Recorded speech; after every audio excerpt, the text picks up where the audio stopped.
Welcome to thatchannel.com. My name is Hildegard Gmeiner, and this is Liquid Lunch coming from to you from Toronto here on the 5th of February 2016. It's a sunny day here in Toronto, and we have an amazing show ahead. I would like to introduce you to our first guest. His name is Tom James. Tom is the author of this wonderful book called God Does Not Play Dice, which is available on Amazon. Tom is also a physicist. He is very knowledgeable in coming up with a new theory that goes beyond Newton and Einstein's theory, if I say this correctly. Why don't I let you introduce yourself and tell us a little bit about you? Maybe we'll even start in high school. How did you come about thinking about the complexities of the universe? Well, welcome, first of all. It's so nice of you to be here and take the time out of your busy schedule to talk to me. A lot of researchers in physics and that, they do a lot of tests and things like that. They research other people's theories and that. It didn't start that way for me. In fact, as you mentioned about high school, where I was able to develop something was because I studied the brain.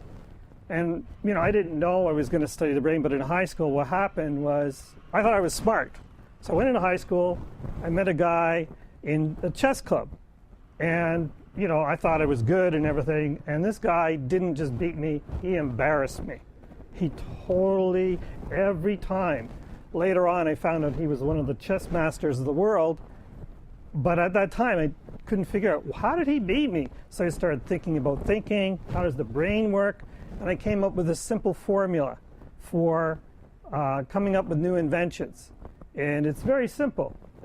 This gives anyone access to creating brand new inventions. In fact, an infinite capacity for it. You just combine one invention with another. Stereo TV, stereo TV. Simple. Now, at first it might not seem very useful, except what you do is when you start talking about the new invention, because it's not a stereo, it's not a TV. You start talking about the new invention, because if you have bizarre combinations, it actually stimulates the imagination, stimulates intelligence, and this was one of the things that allowed me to come up with a unifying theory by seeing the relationships between things. Because when you start getting an intelligence for the relationships between things, in physics, that's critical to getting a unifying theory, to knowing this thing in physics, quantum mechanics, this thing in relativity, and being able to relate them. Okay, we made a big jump here. We just were in high school. You were beat by this incredible chess player. Yes. And I understand you dove deeply into neuroscience, artificial intelligence. Yeah. However, first of all, why? What was the reason behind this other guy beating you? Did you find out what was so good about him? What was so unique about this young man? First off, he was the #2 chess player in Canada. He had a photographic memory. Oh, okay. Okay, so he could remember all these things, and he was number 33 in the world. But he had a photographic memory, meaning he had all these plays in his head already. So I had really had no hope going in. So then explain a little bit more about the neurological ability this young man seemed to have versus a normal human being. If that actually can have you do well what at is school. Normal? If you can remember things, then, you remember things, it gives you a better advantage, especially in school. Yeah. Right? Or playing chess. If you have just remember, it'll have you make better moves. Like you can have you get higher grades, just if you have memory. That's it. But you see, beyond that, there's something I learned later, which is what Da Vinci was known for, as his secret, if you like, about excellence. Da Vinci knew this. Typically it's attributed to something else, but he knew that all knowledge is related to all other knowledge to be made useful. So that there is something the same or similar, which is between any two things. And this is the inventor's tool. Like, for instance, say I want to make a new razor blade, right? I want to do that. So it's like I want to get knowledge and like that. You want to investigate things that cut. Correct. Or anything the same. Similarity is the key. That's the similarity, like in the universe with physics, similarity, finding what's the same between any two of these major pieces that allows you to relate them. In fact, in a unifying theory, all the pieces have to relate to everything else to Okay, come let up me with go that. back to you saying Sure. all the pieces. Yeah. When I hear unifying theory of the universe, Yes. which you initially told me you were going to talk about, Yes. I am not even thinking of pieces. I'm thinking of energy. Can you clarify how do you see it? Like Well, the relationship between matter and okay. energy, let's say. Okay. Is there a solid or is there not a solid? Okay, so that's getting more into the physics, but when I'm talking about that, I'm talking about the physics alone, the knowledge around physics alone, Okay. which is, this is the way I expressed it, that there are all these different pieces. And see, Einstein, he knew about relativity, and he was very accurate on measurements on the very large scale. But when it came to the quantum mechanics, the uncertainty principle, all sorts of things that they're not predictable, because there's the uncertainty principle basically says things are not predictable. You can predict within a certain probability, but it's not absolute, and this is what Einstein had difficulty with. What I was able to do is find a link between the two. So you can actually make improbability more probable? Well, I call it the principle of relative uncertainty. It has to do with mass. Okay. See, the uncertainty principle has to do with the predictability of small things, right? And even observation can change the predictability of small things. But here's the thing. It has to do with mass. You see, if you have, and it has to do with Newton, because the more mass you have, the more predictable it is. So very large things that Einstein dealt with are very predictable. But if it has less mass, force can affect them. The lighter something is, the less mass it has, force can affect it. So if I have a pen fall to the ground, Yeah. or I have a ton of lead rolled off a building, Yeah. what's the difference? So I'll express it a different way. If you have a ping pong ball, Yeah. okay, it's like weighs like an ounce. Now, if I throw it across a busy street and the wind is blowing, it'll get affected. It'll either hit the ball or the building on the other side, even if I throw it at 100 miles an hour. If it hits a car, it's going to bounce off, or hits the building, or the wind could cause it to veer.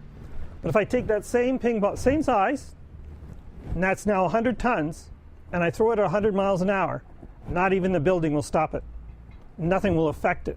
It'll still be going 100 miles an hour out the other side. Okay. But the ball won't, and it depends on mass. Right? And that's the principle of relative uncertainty. The predictability of outcomes, like where it will land, is relative to mass.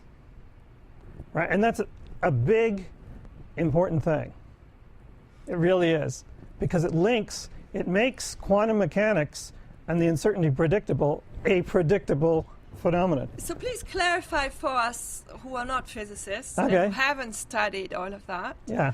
What is the status quo in physics? What does quantum mechanics say? What does quantum physics say? And where are you different? Okay. So Where is your unified theory so- different? Okay, so here's the thing. There are all sorts of theories in physics, lots, right?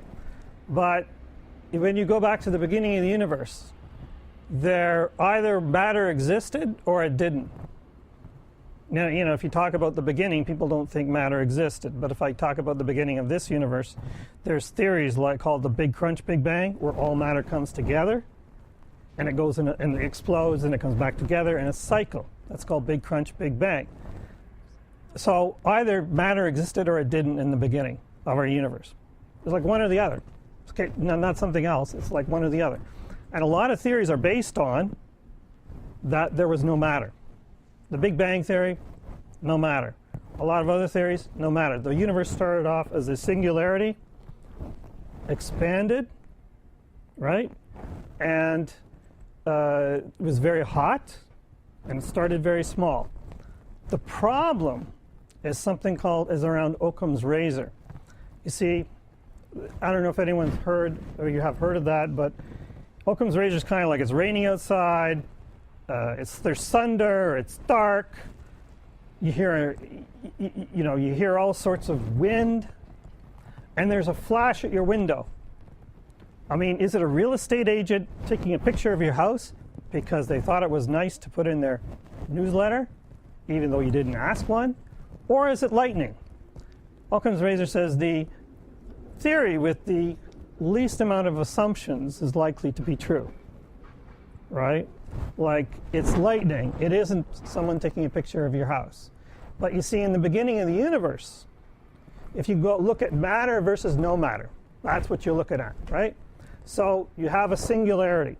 You have an insane amount of heat. And you have the universe decided to expand.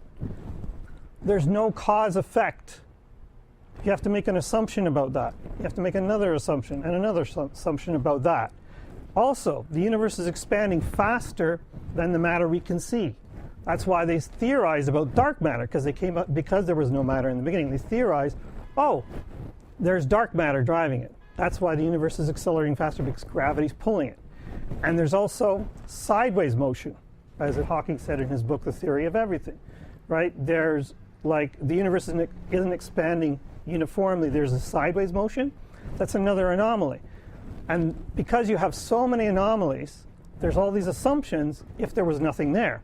However, the moment you put matter in the beginning, the very moment you consider that, everything, all these anomalies start to disappear. For instance, the more matter you have, the more gravity you have. And at a certain point, the gravity is so strong that general relativity says, and we know this, it collapses to a singularity, which was at the beginning. So it explains that. Now, if you take an enormous amount of matter and put it down into a very small space, you get a very big explosion, which means everything begins to expand, and you get a tremendous amount of heat, so it explains everything at the beginning. So I started actually coming up with that. I started looking at the whole universe on a macroscopic scale, and it pointed to things, right, that there's an enormous amount of evidence that points to that matter was in the beginning. An enormous amount.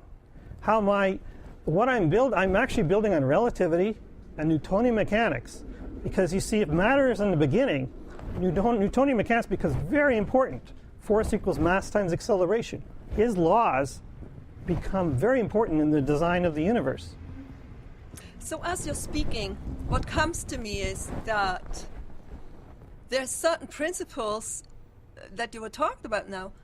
There is matter, or plasma, or human body, and out of human body, procreation is possible. Two energies coming together. New cell starts to grow. So, well, there's duality in everything. Is matter the creator, the God? Well, or the God source? Out of which that energy maybe then, or black matter, so to speak, out of which everything took its origin then? I mean, it's a big topic. How do you define God? I know. Because your book's called God is Not Playing Dice. Yeah, that's Einstein's. Big title. No, Einstein's belief was the universe had an order and organization to it, that it was understandable and there was a design. He believed that, but he had difficulty with quantum mechanics. My theory resolves that by expanding. I actually expanded on Einstein's theory and expanded on Newtonian mechanics and integrated them. This is how mine is different, because I actually even have blueprints for gravity. I'll get to God in a bit. Okay, so just summarize that in a simple sentence for me. I'm lagging behind you here a little bit, I think. Okay. So are you saying matter was there first, whether it's dark matter or whatever, out of which then this concept of explosion, things evolve, it collapses, it's this ebb and flow of change between matter and energy and vice versa? Okay, so in my book, so here's the thing. Physicists think that there's two physicists, people that believe in God, that are basically the religious universities, and then there's other universities, and Mr. Hawking, who say, believe that God doesn't exist type of thing. And they each have physics arguments related to that, okay? Those that believe have something called fine-tuning and anthropic theory. Basically, there's a whole bunch of constants in the universe. How fast the universe is expanding, how big atoms are, all the cosmological constant, all these things. If you change them even a little bit, no life, no universe. So those that believe in God say, because there's so many constants, and if you change any one, no universe, this must be a design, therefore there must be a designer. But the physicists who don't believe in God, they come and say, no, the universe was very small in the beginning, so the uncertainty principle applies. That means it was a random event. And if it was a random event, and this is where M theory comes into the theory of multiple universes, is that universes are being created all the time, and since it's a random event, we just won the galactic lottery that life was here, and that's it. So we should be really happy to be here.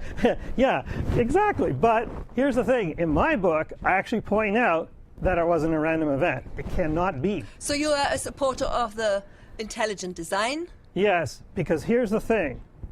Well, again, it's like if matter is there in the beginning, right, and the amount of matter that had to be there, outcomes due to motion are not just merely predictable, 100% predictable. And because they're 100% predictable, the uncertainty principle does not apply, which means it's evidence for the existence of God. Now then, in my book, I've further speculated, how did even God come to exist? Right? So here's the thing.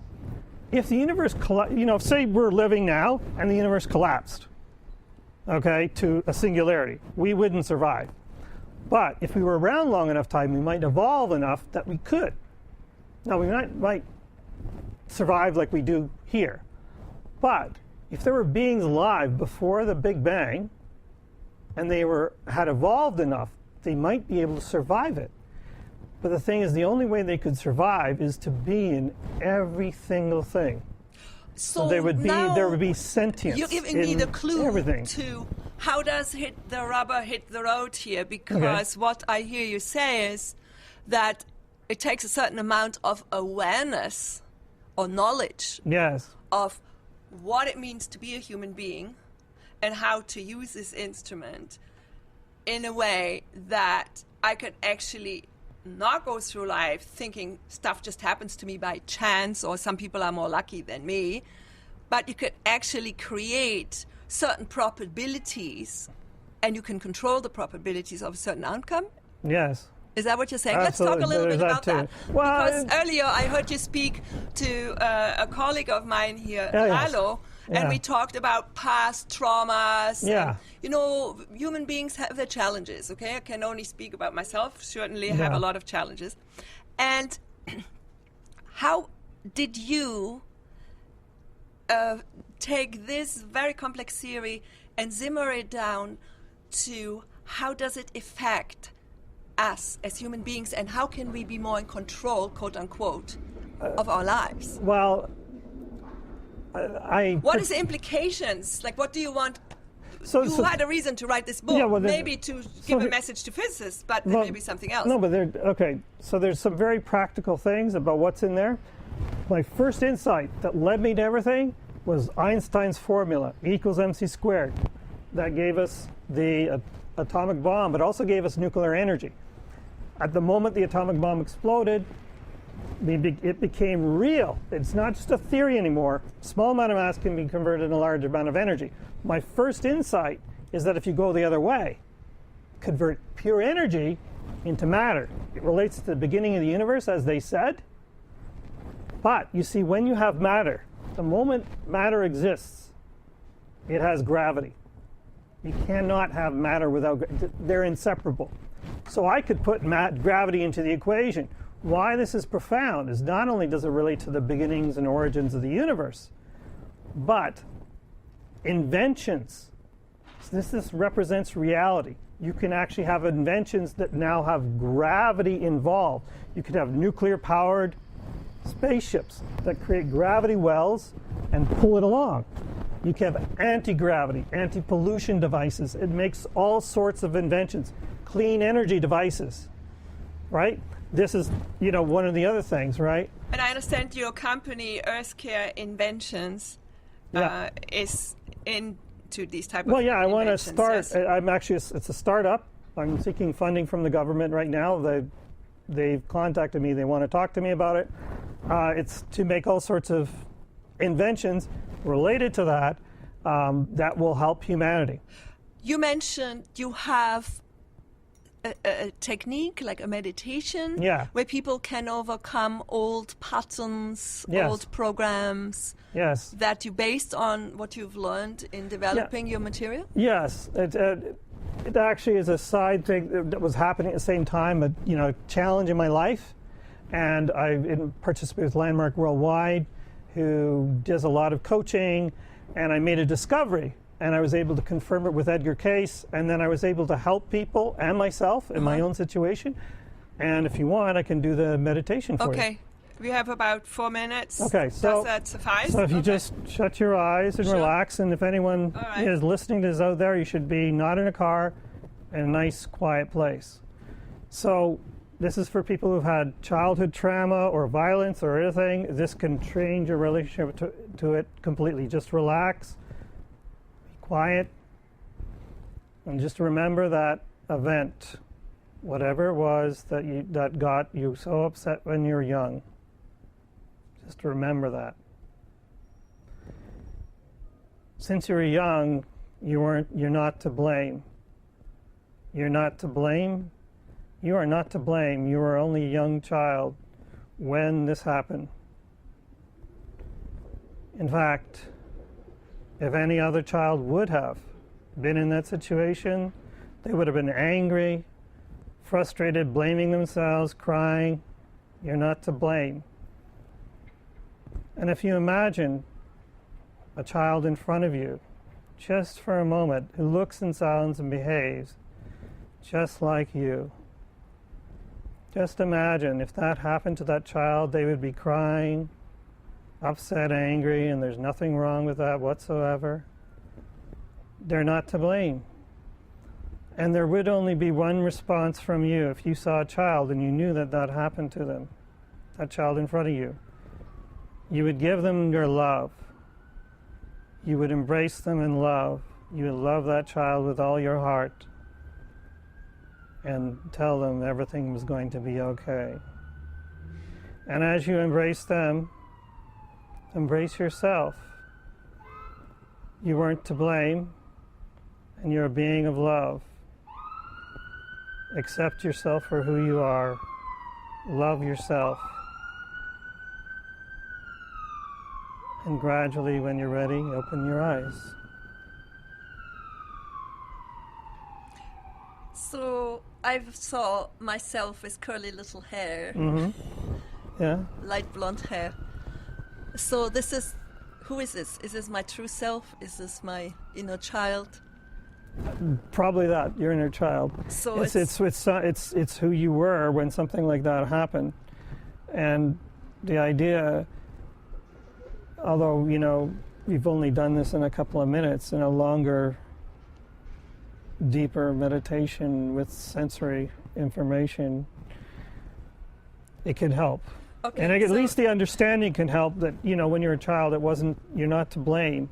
This came out of a great understanding of who we are as human beings. So, and that relates to your other work. You also, I understand, study neuro-linguistic programming. Yes, relates to that, yes. It's all part and parcel of you researching how the human being fits into the bigger cosmic picture, if I could frame it that way. Yeah, it's like finding out how this brain works, how human beings behave. Yeah. Freud said that, there are a whole bunch of drives that we don't know about, and I've confirmed that one of the discoveries I made about human beings is that we're all in fear, or rebellion, as Cayce says, or love. Those are two subconscious drives. You're not aware of them, but they do impact and drive our life. But the thing is, love rules. So is that the universal connection, the vibration of love? Yes. Through which you access the unified field? I didn't expect to get to that, but that definitely became, when that became a reality, it became very strong in my life. Right. Well, we will have to have you here again and delve deeper into this, and by then, hopefully, I also had an opportunity to read your wonderful book. Okay. I'm here with Tom James, the author of God Does Not Play Dice. And how can people get in touch with you? I know you have a blog. Yeah, there's a WordPress blogs. Okay. I'm also on Facebook as, author Tom James, or, through Twitter, they can tweet me. Okay. As author Tom James. And are you working with people one-on-one? Do you welcome people to contact you, to work with them possibly? Yeah, I've done some coaching for people and organizations before. Mm-hmm. Maybe I can do that next time. I can do some really amazing coaching that's really entertaining using movie video clips. Wonderful. Yeah, certainly look into that. Okay, well, thank you, Tom, so much for coming and sharing this interesting topic with us. Thank you. And look forward to having you on the show again later and dive into the subject matter a bit deeper. Yes. Thanks so much for your time. Thank you, Hildegard. It's nice to have you. Just stay with us and we will be back in a very short while. Thank you.